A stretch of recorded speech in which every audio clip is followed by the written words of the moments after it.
우리 첫 번째 시간에 의해서 에스겔에서 두 번째 시간을 나눠 보려고 합니다. 우리 에스겔서의 첫 번째 시간에서 이 성경의 이름이 어떻게 되는지 나눴었어요. 세페르 에헤즈겔. 그래서 정확하게는 끝에가 엘이 들어가거든요. 그 뜻은 나중에 하나님께서 강하게 하신다라는 그런 뜻이 있다는 이야기도 여러분들에게 말씀을 드렸고요. 에스겔은 바벨론 포로기 때 원래는 제사장 집안이에요. 제사장 집안은 세습을 했습니다. 세습. 이 제사장들이 계속 세습을 했는데 특이하게 이제 제사장직을 막 수행하려고 하던 때 25살 때 뒤에서 잠깐 다시 한번 살펴보겠지만 포로로 잡혀갔다가 이제 30세가 되면 본격적으로 제사장으로서 아주 영광스러운 그런 제사장 사역을 시작하는데 그때 선지자로 부름을 받아요. 그래서 제사장이었지만 선지자로서 사역을 합니다. 이 에스겔을 기록한 그 목적은 죄악으로 인한 이스라엘의 심판을 예언했고 뒷부분에 가면 회복에 대한 대부분 예언서들은 이런 구조로 되어 심판과 회복에 대한 그런 이야기들로 이렇게 되어 있고요. 특별히 에스겔서가 특별한 것은 유배지 포로로 잡혀갔던 곳에서 하나님께서 말씀해 주셨다는 것, 그리고 그곳에서 이스라엘 백성들의 회복에 대해서 말씀해 주셨다는 데 의미가 있습니다. 구조로는 총 48장으로 되어 있는데요. 우리 앞에 부분은 크게 나누자면 두 개로 나눌 수가 있어요. 심판과 회복. 그러나 앞에 조금 더 하나 부연을 달자면 에스겔을 부르시는 장면으로 시작하고요. 4장에서 32장까지는 유다와 열방의 여러 나라들 모압, 암몬, 에돔 이 나라들도 심판받을 거라는 이야기를 하고요. 33장부터는 이제 48장까지는 이스라엘과 성전의 회복에 대한, 그래서 에스겔서 구조를 두 개로 나눠보자 그러면 앞에는 심판에 대한 이야기, 그리고 특이한 게 이 심판의 이야기는 언제까지만 하냐면요, 이스라엘이 완전히 멸망할 때까지 심판에 대한 이야기를 합니다. 그리고 딱 멸망하고 나서는 그 시점부터는 이제 33장부터는 시기적으로 이제 회복할 것, 심판받고 포로로 이스라엘 백성들이 끌려가고 나서 회복에 대한 이야기를 33장부터 해주십니다. 에스겔은 그의 그 고향과 그 다음에 우리가 어린 시절에 대한 이야기들도 잠깐 나눴었는데요. 제사장 가문 출신이라는 거, 그 다음에 부시의 아들이라는 그런 얘기를 했었고 2차 포로로 여호와긴 왕과 함께 끌려갔다. 그 정도 우리가 첫 번째 시간에 이렇게 보았습니다. 오늘은 두 번째 시간으로 우리 한번 먼저 볼 사건이 있는데요. 에스겔 시대에 중요한 사건들이 있어서 여기 몇 가지 겹치는 것이 있는데 예레미야와 겹치는 게 있어요. 예레미야 바로 뒤를 이어서 에스겔이 선지자가 되는데 우리 예레미야 때 국제정세 이야기를 좀 나눴었어요. 그 중에 무기토 전쟁이라는 게 있었죠. 이때 당시에 요시야 왕이 죽게 되고 이 무기토라는 곳이 우리 계시록에서 아마겟돈 마지막 날에 우리 마지막 전쟁인 아마겟돈이 바로 이 무기토 지역입니다. 이곳에서 그 요시야 왕이 죽게 돼요. 그리고 605년도에 갈그미스 전투가 있었는데 이제 애국과 그 다음에 아수르가 바빌론에 의해서 이제 패배당 아주 중요한 사건입니다. 이 사건이 역사의 흐름을 바꿔놔. 이 갈그미스 전투를 통하여서 바빌론이 급부상하고 지역의 지배력을 이게 강화를 시킵니다. 그래서 이 갈그미스 전투는 아주 이스라엘 백성들, 특별히 이스라엘에게도 나중에 바빌론으로 포로로 잡혀가는데 중요한 어떻게 보면 기점이 되는 그 전투이기도 합니다. 이 전투를 기점으로 해서 바벨론이 급부상했다라는 걸 기억하시면 좋을 것 같아요. 그리고 나서 이제 1차, 2차, 3차에 의해서 이스라엘이 유다가 침공을 받고 포로로 끌려가는데요. 1차 때는 여러분들이 잘 아는 그 다니엘과 그 친구들이 포로로 끌려갑니다. 1차 때. 우리 다음에 다니엘 볼 때도 한 번 더 이야기 나눌게요. 그리고 2차 때 오늘 우리 본문에서 만나게 될 이 에스겔이 이 포로로 잡혀가게 됩니다. 이때 당시에 여호와긴 왕과 함께 포로로 잡혀가고요. 그다음 3차 때는 이제 이스라엘 유다가 완전히 멸망하는 OPC 586년인데 요시야 왕의 막내 아들 시드기야, 그리고 그 당시에 예루살렘 성전도 성벽도 완전히 파괴되고 성전의 기물들도 다 이제 약탈당해서 갑니다. 그래서 이제 완전히 이때 멸망을 하게 되는데 1차, 2차, 3차의 침공이 있었는데 이 에스겔은 2차 침공 때 포로로 잡혀갔다. 그 정도 기억하시면 될 것 같아요. 이때 당시에 앞에 심판에 대한 이야기를 이렇게 많이 한다고 그랬잖아요. 이스라엘이 심판받을 수밖에 없는 그런 영적 상황들이 있었어요. 몇 가지만 제가 정리해봤는데 첫 번째로는 영적인 교만이 있었어요. 이스라엘 백성들에게 무엇이 있었다고요? 교만은 패망의 선봉이라고 하죠. 자, 에스겔서 2장 4절. 이 사손은 그 유다 백성 이스라엘을 얘기합니다. 얼굴이 뻔뻔하고 마음이 굳은 자니라. 내가 너를 그들에게 보내노니, 에스겔을 그들에게 보내노니 너는 그들에게 이스라엘 백성들에게, 유다 백성에게 이르기를 주 여호와의 말씀이 이러하시다 라고 예언하라, 그렇게 보냅니다. 여기 보면 얼굴이 뻔뻔하고 마음이 굳은 자다. 다른 말로 바꿔볼게요. 교만했다. 이스라엘 백성들은 상당히, 이때 당시에 그 유다 백성들은 아주 교만했대요. 교만. 그리고 선지자들 조롱하기도 하는데요. 에스겔서 12장 27절에 보면, 쉬운 성경입니다. 사람아, 이스라엘 백성이 말하기를 에스겔이 본 환상은 먼 훗날에 이루어질 일이다. 여러분, 계시록 이렇게 읽어갈 때 어떤 생각이 드세요? 당장 일어날 거라고 생각돼서 아니에요? 먼 훗날이라고 생각되세요? 보통 먼 훗날이죠. 근데 정확가선 그날과 그때는 아무도 모릅니다. 아무도. 참 불행한 그런 사실들이, 이야기들이 종종 이렇게 떠들잖아요. 아침에 건강에 나갔는데 저녁에 안 좋은 모습으로 이렇게 돌아오거나, 어제 말할 수 없는 어떤 극단적인 그런 상황에 처했다는 그런 소식을 우리가 듣기도 하지 않습니까?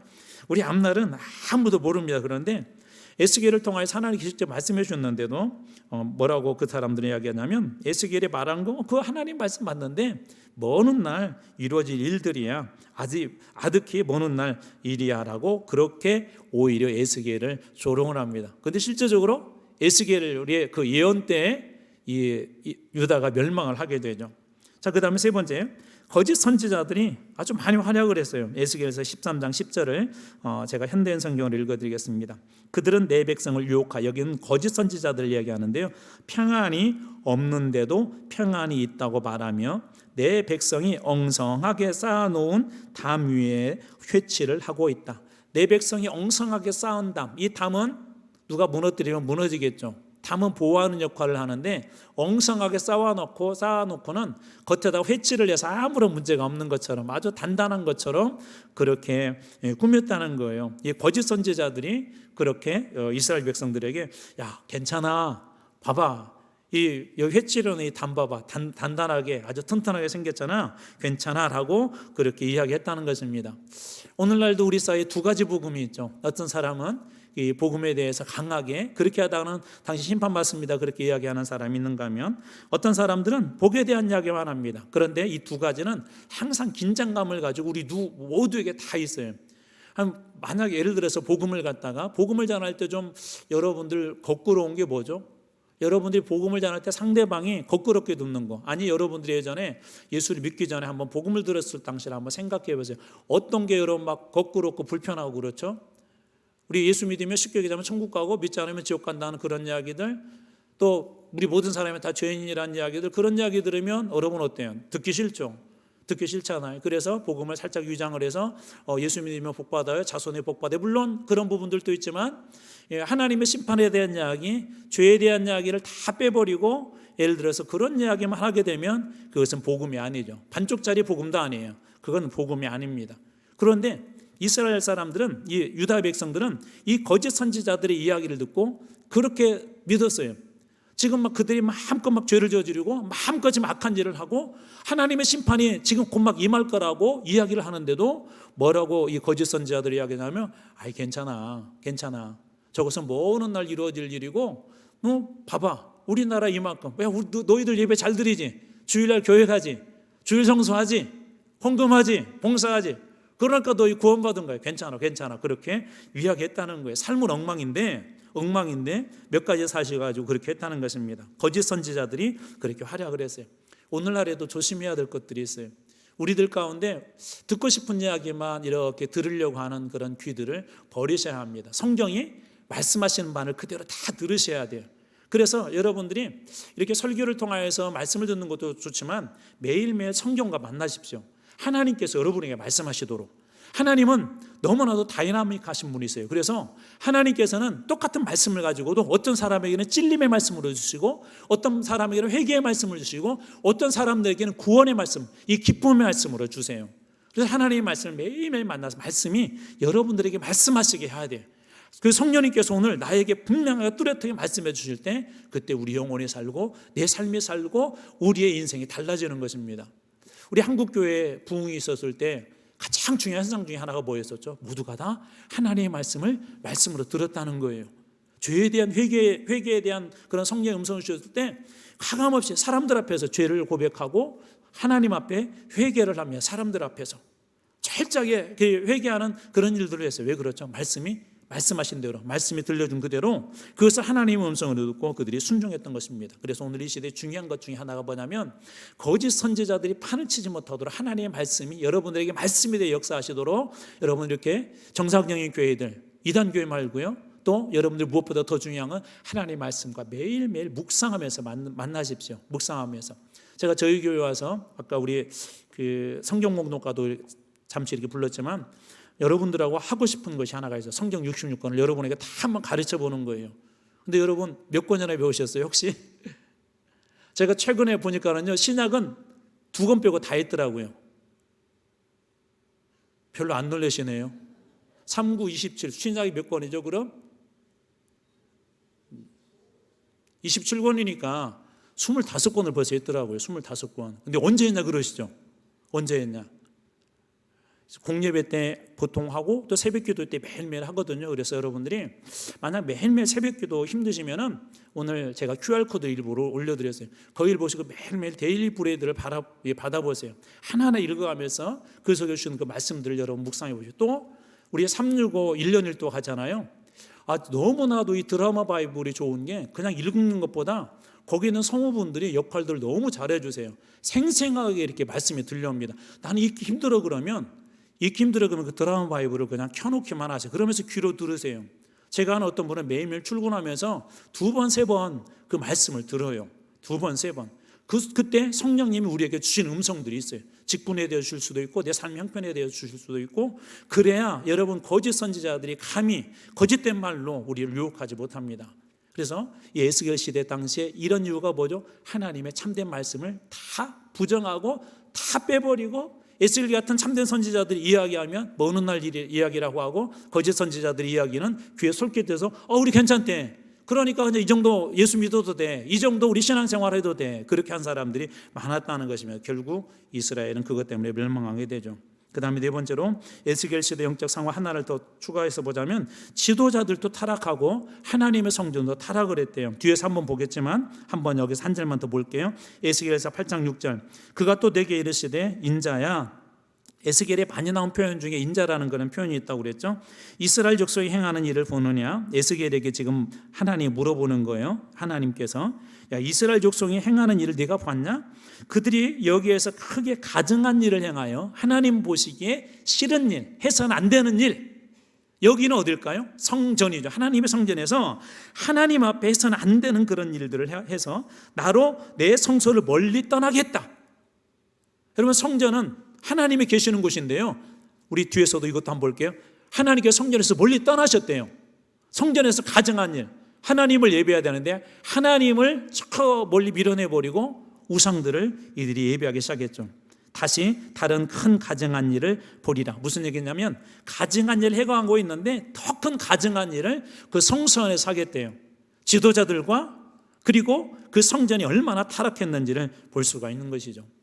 오늘 이 에스겔 시대 영적 상황은 오늘 우리들에게도 늘 경계해야 될 것들입니다. 영적 교만, 그리고 선지자들을 조롱하는 거, 거짓 선지자들의 활약에 대해서 우리가 아멘을 화답하는 거, 또 지도자들과 성전이 타락할 수 있다는 거, 이것은 에스겔 시대만 그런 것이 아니라 오늘 이 시대도 그럴 수가 있습니다. 오늘 이 시대에도 교회도 우리가 뭐 숫자의 부흥처럼 생각을 하는데 교회도 외적으로는 부흥했지만 부흥하지 않은 교회일 수도 있고요, 외적으로는 살아있는 것 같지만 교회도 죽은 교회가 될 수가 있습니다. 참된 그 성전, 하나님께서 말씀하신 그 성전이 되지 않으면 교회도 그럴 수 있다는 것이죠.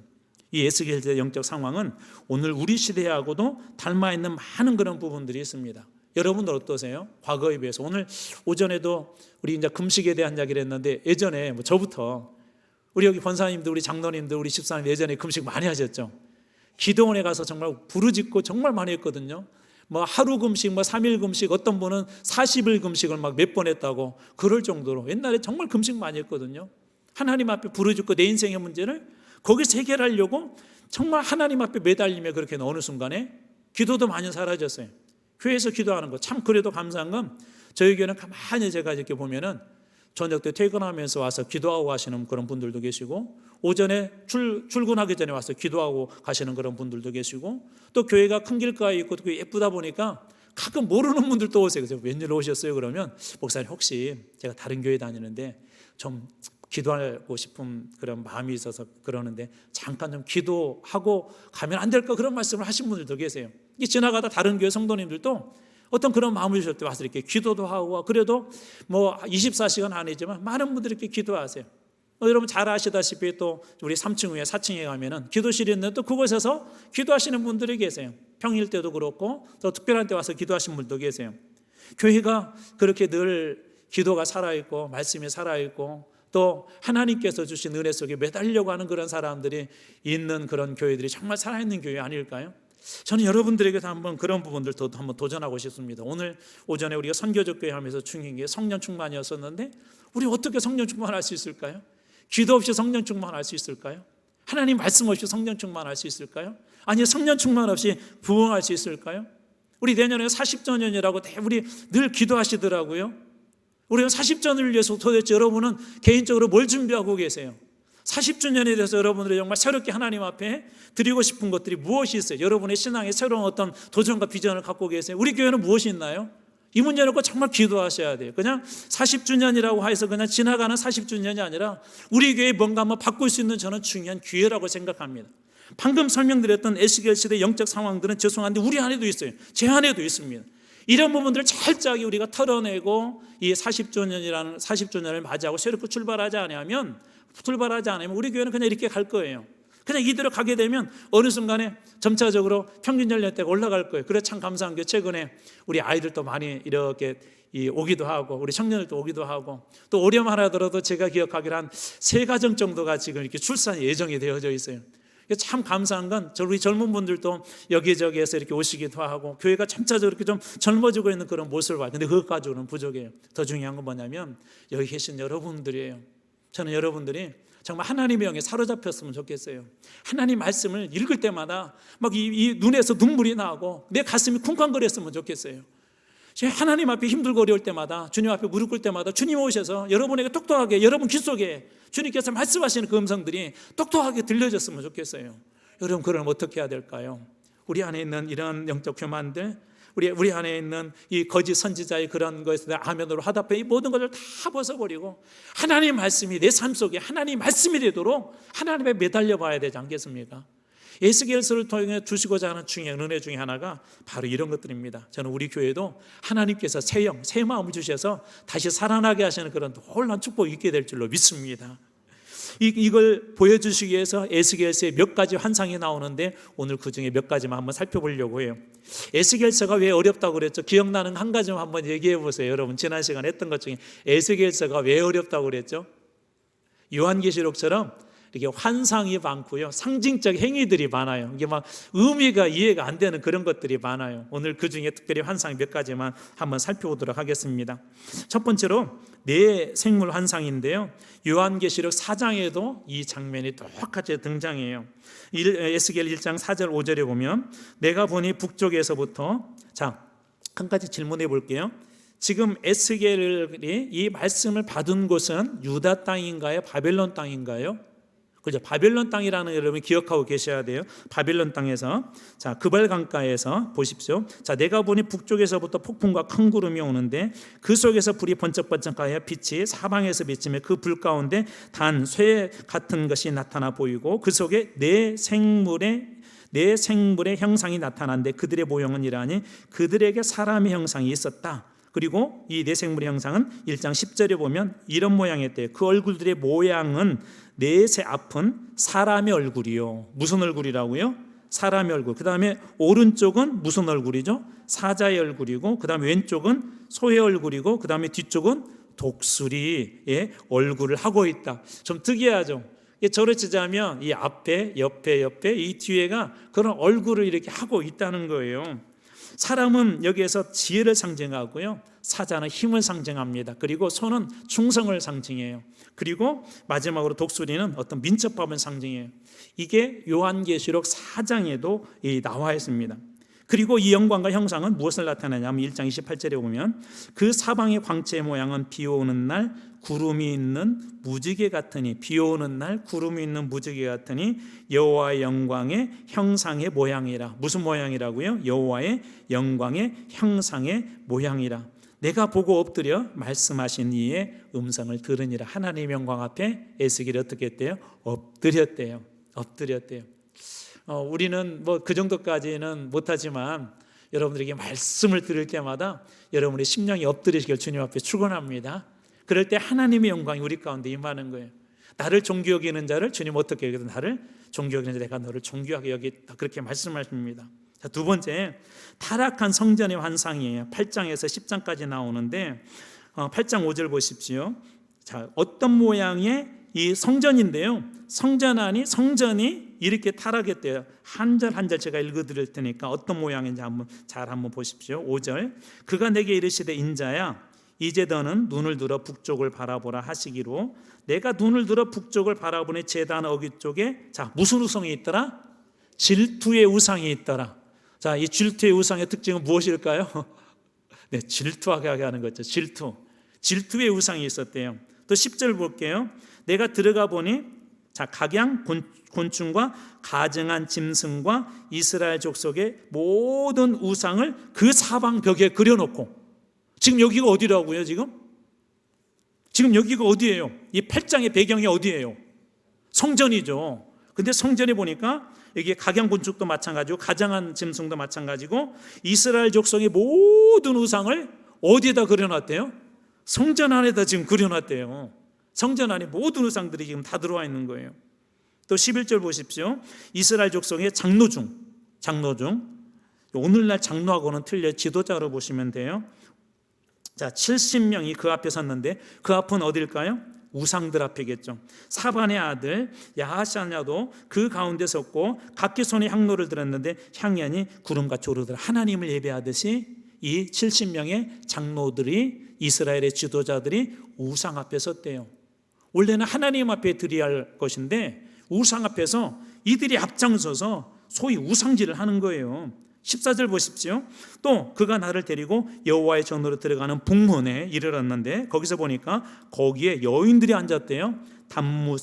담무스를 위하여 애곡하더라. 담무스는 바벨론의 신이에요. 바벨론의 신, 남성 신이고요.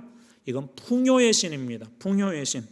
그러니까 자, 정리해 볼게요. 아까 우리가 보았던 말씀 중에 10절에는 이스라엘 족속의 모든 우상도 그려놓고 심지어 이스라엘 족속의 우상뿐만 아니라 바벨론의 우상까지도 성전인데 이 성전에 들어와서 지금 주인 노릇하고 있는 거예요. 주인 노릇.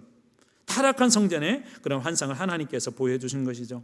자, 16절, 그가 또 나를 데리고 여호와의 성전 안뜰에 들어가시니라. 보라, 여호와의 성전 봇 현관과 제단 사이에 약 25명이 여호와의 성전을 어떻게 하고 등지고 낯을 어디로 향하여? 동쪽으로 향하여서. 왜 동쪽으로 향하였을까요?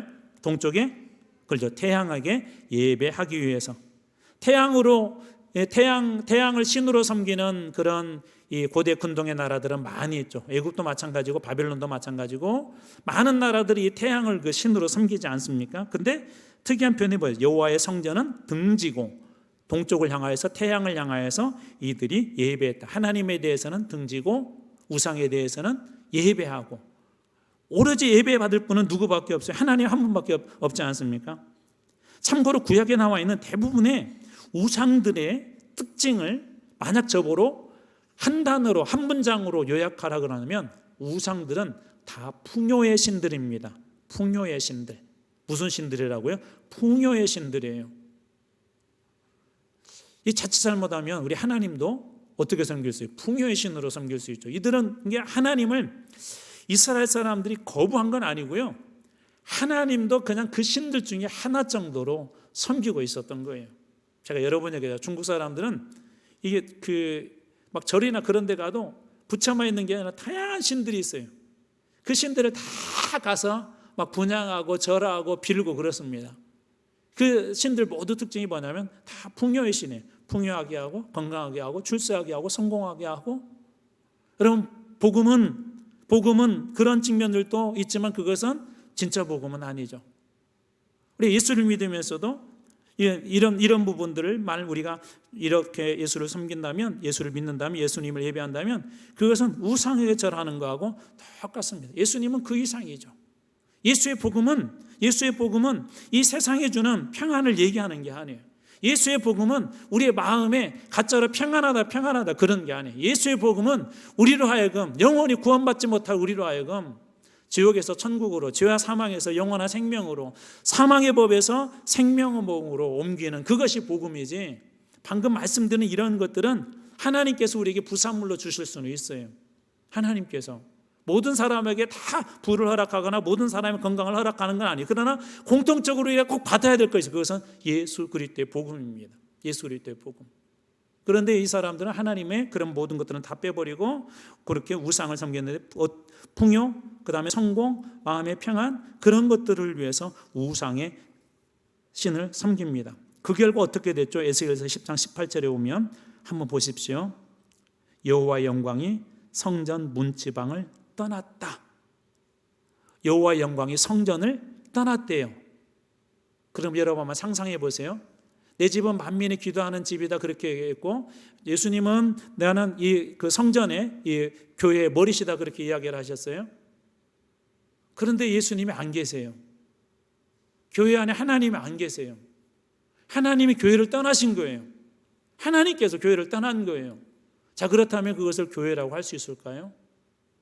우리는 이 부분에 대해서 정말 심각하게 경계해야 합니다. 우리 교회는 하나님이 지금 자정해 계시는가? 내가 드리는 예배 가운데는 하나님 임재해 계시는가? 내가 드리는 찬송 속에는 주님이 오셔서 이 찬송을 영광 받으시는가? 아니면 하나님의 영광이 내 찬송에도 떠나고 내 예배에서도 떠나고 내 삶에도 떠나버린 껍데기만 있는 그런 성전은 아닌가? 라는 것을 고민해 봐야 한다는 것입니다. 저는 우리 40전 준비하면서 이런 부분을 정말 고민했으면 좋겠어요. 우리 개인적으로.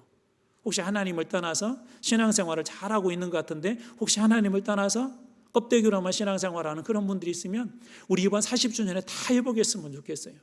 우리 안 하나님이 주신 하나님의 영으로 다시 가득가득 채워지고 오순절 다락방했던 기도의 뜨거움들이 다시 회복되어지고, 우리 교회가 힘들고 어려울 때 이곳에 또 건축을 할 때 여러분들이 눈물을 흘리며 기도했고 성령의 감동에 의해서 하나님 앞에 헌신했던 것처럼 그런 것들이 다시 한번 회복되었으면 하는 바람입니다.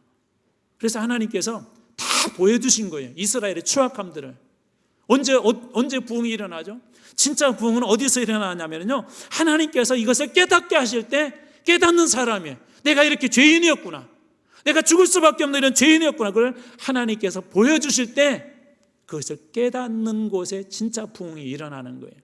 하나님께서 그냥 단순히 야, 너 이래서 나빠, 너 저래서 나빠, 요래서 나빠라고 지적하려고 한 것이 아니라 하나님이 수술하신 거예요. 그 감춰져 있던, 우리 몸속에 감춰져 있는 앞덩어리를 다 드러내서 하나님께서 그렇게 수술하시는 겁니다. 그러려고 하나님께서 이 모든 것들을 다 보여주시는 거예요. 우리들에게도 있어요. 우리 교회 안에도 버려야 될 것들이 있어요. 저는 하나님께서 그거 보여주셨으면 좋겠어요. 여러분 한 분에게 다 보여주셔서 그냥 단순히 지적하려고 보여준 것이 아니라 그 모든 죄악의 중심에 내가 서 있다고, 나 자신으로부터 이 문제가 시작되어졌다고 하나님 앞에 회개하기 위해서, 회복되기 위해서 하나님께서 이런 우리 모든 죄악을 하나님께 다 보여주셨으면 좋겠어요. 그때 우리는 성령의 감동으로, 성령이 주신 은혜로 그 모든 것들을 회개할 수 있는 은혜에 이를 것이고, 그때 하나님께서는 온전히 회복시켜 줄 것입니다. 저는 우리 교회가 하나님께서 살아계시고 하나님 영광이 떠난 교회가 아니라 하나님 영광 예배 때마다, 찬송 때마다, 우리 청년들이 모일 때마다, 우리 교회에서 모임을 할 때마다, 우리 교사들이 기도할 때마다 하나님 영광이 날마다 그곳에 풍성하게 머무는 그런 교회가 되길 주님으로 축원합니다. 그 다음에 세 번째로 제가 정말 좋아하는 말씀 중에 하나예요. 마른 뼈 환상에 대한 거예요. 37장에 나오는 내용인데요, 마른 뼈 골짜기로 이 에스겔을 인도하죠. 37장 1절, 여호와께서 권능으로 내게 임재하시고 그의 영, 우리 이 에스겔서 특징 중에 영에 대한 이야기가 많이 나온다고 그랬죠. 그의 영으로 나를 데리고 가서 골짜기 가운데 두셨는데 거기 자 무엇이 가득하더라? 뼈가 가득하더라. 마른 뼈 골짜기. 이 뼈는 무엇을 상징한다고 그랬죠? 현재 이스라엘의 영적인 상태, 그 뼈만 남았으니까 이스라엘 영적 상태는 어떻다는 거죠? 어떻다는 거예요? 다 죽었다는 거예요. 말라 비틀어져서 소망이 있다 없다? 소망이 없다는 것입니다. 그런데 에스겔은 그것으로 하나님께서 부르세요. 에스겔한테도 이런 메시지예요. 에스겔, 야, 네가 지금 가야 될 이스라엘이 그런 땅이야. 그런 메시지이기도 하고요. 또 한편으로 하나님께서 이렇게 인도하십니다. 5절, 여호와께서 이 뼈들에게 이같이 말씀하시기를 내가 생기를 너에게 들어가게 하시니 너희가 살아나리라. 하나님의 약속이 뭐죠? 지금 뼈인데 하나님의 약속이 뭐죠? 내가 생기를 이 뼈들에게 들어가게 할 것인데 이 뼈들이 어떻게 될 것이다? 살아날 것이다. 여러분, 하나님은 못 살릴 사람이 없는 걸 여러분 믿으십니까? 하나님 못 고칠 병이 없는 걸 여러분 믿으십니까? 하나님은 모든 걸 다 하실 수 있는, 설령 뼈밖에 남지 않고 그 뼈가 다 말라버려서 손으로 건들기만 하더라도 먼지가 되고 흙덩어리 흙으로 다 바뀐다 할지라도 하나님은 살릴 수 있는 분이세요. 하나님 그렇게 약속하세요. 생기가 너에게 들어가니 너희가 살리라. 7절입니다. 이에 내가 명령을 따라, 하나님 말씀하신 그 명령을 따라 대언하니 대언할 때 소리가 나고 움직이기 시작했고 이 뼈저뼈가 서로 들여 맞아서 뼈들이 서로 연결되었다. 모양을 이루었대요. 10절, 이에 내가 그 명령한 대로 대언하였더니 생기가 그들에게 들어가며 그들이 곧 살아나서 일어나 서는데 극히, 자, 무엇이 되었다? 큰 군대가 되었대요. 큰 군대. 이제 다시 감히 누구도 건들지 못할. 여러분 혹시 7절과 10절 공통적으로 나오는 문장이 하나가 있죠. 이에 내가 명령을 따라 그대로 대언했다. 그리고 대언할 때 명령을 따라 그대로 대언했다. 하나님 말씀이 내게 말씀해 주신 그대로 내가 행했다. 그랬더니 이 마른 뼈 골짜기에 놀라운 일들이 일어났죠. 여러분 40주년 이렇게 준비하면서 정말 기도해 보세요. 하나님께서 여러분에게 각자에게 말씀해 주세요. 야, 이렇게 했으면 좋겠다. 저렇게 했으면 좋겠다. 너희 가정 이번을 통해서 회복됐으면 좋겠다. 네가 직분의 믿음이 회복됐으면 좋겠다. 네 자녀들이 회복됐으면 좋겠다. 너희 교회가 이런 교회가 됐으면 좋겠다. 그런 마음 주실 때요, 그대로 그 마음 붙잡고 그 명령을 따라 여러분도 한번 대언해 보십시오. 그대로 한번 실행해 보십시오. 하나님이 주실 약속들이 정말 많았으면 좋겠어요. 그래서 우리가 40주년 되었을 때 마지막 12월 달에 이곳에서 모여 함께 예배드릴 때 수많은 간증이 나오길 주님으로 축원합니다. 대언했더니 정말 그런 일들이 일어났대요. 자, 우리 하나님의 약속은 무엇이죠? 14절, 내가 또 내 영을 이제 그 뒤에 얘기해요. 그 너희 속에 두어 너희가 살아나게 하고 내가 또 너희를 고국 땅에 두리니. 지금 바벨론 땅이라는 걸 기억하셔야 돼요. 여호와가 이 일을 말하고 이런 줄 너희가 알리라. 여호와의 말씀이니라. 여호와의 말씀이니라. 도장하고 똑같다고 그랬어요. 내가 내 영을 너희 속에 두어서 너희를 살아나게 할 것이다. 내가 성령을 너희에게 보내서 너희를 살아나게 할 것이다. 이 에스겔서 37장을 제가 여러분들에게 종종 설명하면서 창세기에 나와 있는 하나님께서 흙으로 사람을 만드시고 그 코에 생기를 불어넣으시니라는 그 장면과 오버랩이 된다고 하면서 설명드린 적이 있어요. 교회는 겉모습이 살아있는 게 교회가 아니라 하나님의 영이 우리 속에 들어와 계실 때 교회는 살아있는 교회가 될 줄로 믿습니다. 이 아담에게 하나님의 생기가 그 코에 생기를 불어 들어갔을 때 아담의 생명인 것처럼 이 교회는 하나님의 영, 성령으로 채워질 때 교회는 살아나는 그런 교회인 줄 믿습니다. 여러분들 어떻습니까? 어떤 교회가 되기를 원하요? 저는 그런 교회가 됐으면 좋겠어요. 성령에 충만한 교회 되길 주님으로 축원합니다. 자, 그리고 이제 마지막으로 네 번째, 새로운 성전, 새로운 예루살렘에 관한 환상이에요. 40장부터 48장까지인데 하나님께서 궁극적으로 회복하고 싶은 거, 이것도 우리 요한계시록에 나와 있는 내용의 일부하고 오버랩이 되는데요. 한번 보십시오. 40장 1절, 우리가 사로잡힌 지 25째 해, 그러니까 이스라엘이 완전히 선지자로 부르심 받은 지는 20년이 되고요. 20년이 되고 예루살렘 성이 함락된 후 14째 되는 첫째 달 10째 날에 곧 그날에 여호와의 권능이 내게 임하여 나를 데리고 이제는 어디로 가서 환상 중에 이스라엘 땅으로 갔대요. 자, 4절, 그 사람이 내게 이르시되 인자야 내가 내게 보이는 그것을 눈으로 보고 귀를 들으며 내 마음으로 생각할지어다. 잘 들어보세요. 눈으로 보고 귀로 들으며 내 마음으로 생각할지어다. 여러분, 말씀은 어떻게 하는 거예요? 눈으로 보고 귀로 듣고 마음으로 묵상하는 것입니다. 내가 이것을 보이려고 이리로 데리고 왔나니, 하나님 그걸 보여주고 데리고 왔대요. 너는 본 것을 다 이스라엘 족속에 전할지어다 하면서 그 이스라엘에서 무엇을 보여주냐면요, 성전 환상을 보여주세요. 구체적으로. 그래서 아까 우리 타락한 성전을 볼 때 막 그곳에 온 벽에 각양곤충, 가장짐승들, 그다음 이스라엘의 모든 그런 우상들이 그려져 있었는데 그 모든 것들을 하나님께서 다 치우고 새롭게 된 그런 성전을 환상을 보여주시면서 문, 부속 건물, 성소와 지성소, 제단, 제사장의 방, 제사장의 의복, 번제단 등 이 모든 환상들을 하나님께서 보여주십니다. 자, 그리고 아까 하나님께서 하나님의 영광이 그 성전을 떠났다고 그랬잖아요. 어떻게 바뀐지 보세요. 43장 4절 여호와의 영광이 동문을 통하여 이제 어떻게 한다? 성전으로 들어가셨다. 저는 우리 교회가 그런 교회가 되길 주님으로 축원합니다. 하나님의 영이 날마다 임재하시는 교회. 10장 23장과 한번 비교해 보세요. 여호와의 영광이 동쪽 산에 머물렀다. 이렇게 떠났다는 표현이에요. 떠났다는 표현. 그런데 이제 하나님께서 장차 새로운 성전을 세우실 것인데 그 새로운 성전에는 하나님의 영이 떠난 성전이 아니라 하나님의 영이 다시 들어온 그런 성전이 되게 하시겠대요. 자, 그리고 43장 5절 영이 나를 데리고 안뜰에 들어가시기로 내가 보니 이제 여호와의 영광이 성전에 어떻게 되었다? 가득하더라. 하나님의 영광이 성전에 가득했대요. 자, 이 부분이 중요해요. 왜 이 부분이 중요하냐면 하나님의 영이 성전에 가득할 때 교회는 어떤 일들이 일어나게 될까? 여러분, 우리 가정에 하나님의 영이 충만할 때 어떤 일이 일어날까? 이제 그게 바로 그 뒤에 이어지는 이제 47장에 나오는 성전에서 나오는 물과 깊은 연관이 돼요. 이 말씀도 제가 좋아하는 말씀인데요. 한번 몇 절만 살펴볼게요. 1절, 47장 1절. 자, 그가 나를 데리고 성전문에, 이제 회복된 성전이에요.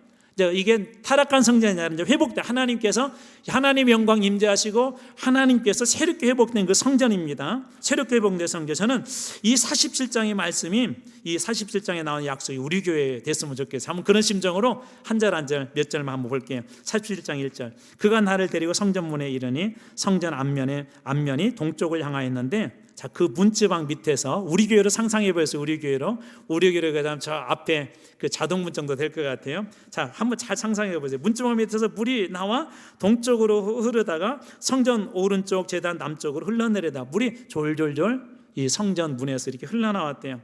자, 47장 8절 이게 참창으로 흘러가는데 어떻게 바뀌어 나가냐면 처음에는 발목, 그 다음에 무릎, 그리고 점차적으로 허리, 나중에 어깨까지 큰 바다를 이루는데 그걸 상상하면서 보세요. 8절 그가 내게 이르시되 이 물이 동쪽으로 향하여 흘러 아라바로 내려가서 바다에 이르는 이 바다는 사해바다예요. 사해, 왜 사해바다라고 하죠? 영어로는 혹시 뭐라고 혼자 아세요? 김씨 말고요.